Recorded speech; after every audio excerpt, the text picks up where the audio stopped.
टांग के सीधे एम्बुलेंस में जाइबे। उन्नाव जिला ज्यादा गर्मी देखइबे, टांग के सीधे एम्बुलेंस में जाइबे। DJ Om Prakash, DJ Om Prakash, number 1 जिला हवे यूपी के, देख ली है सर्च गूगल पर मार के। नंबर 1 जिला हवे यूपी के, देख ली है सर्च गूगल पर मार के। हमनी से जय जुड़इबे, उन्नाव जिला ज्यादा कर देखइबे, टांग के सीधे एम्बुलेंस में जाइबे।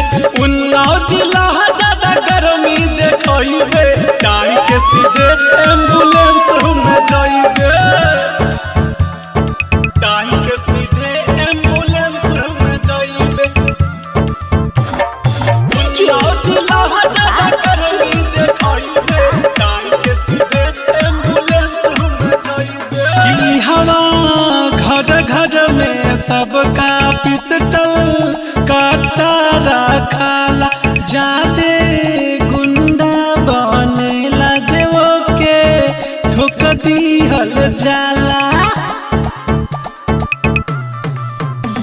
कि हवा घर घर में सबका पिस्टल काटा रखाला, जादे गुंडा बनेला जेवो के ठोक दिहल जाला। थाना में जाके एफआईआर तू करके कुछ नहीं कर पाइबे। थाना में जाके एफआईआर तू करके कुछ नहीं कर पाइबे। उन्नाव जिला ज्यादा कर देखइबे, टांग के सीधे एम्बुलेंस में जाइबे। उन्नाव जिला ज्यादा गर्मी देखइबे, टांग के सीधे एम्बुलेंस में जाइबे।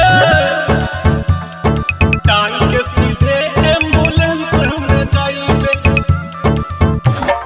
उन्नाव जिला ज्यादा गर्मी देखइबे, टांग के सीधे एम्बुलेंस में जाइबे। कि हत्या मर्डर जनमे से हमनी के चलेला रे, दिनहि में जाला कटाई जे हथवा धरेला रे।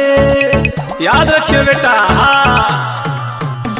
कि हत्या मर्डर जनमे से हमनी के चलेला रे, दिनहि में जाला कटाई जे हथवा धरेला रे।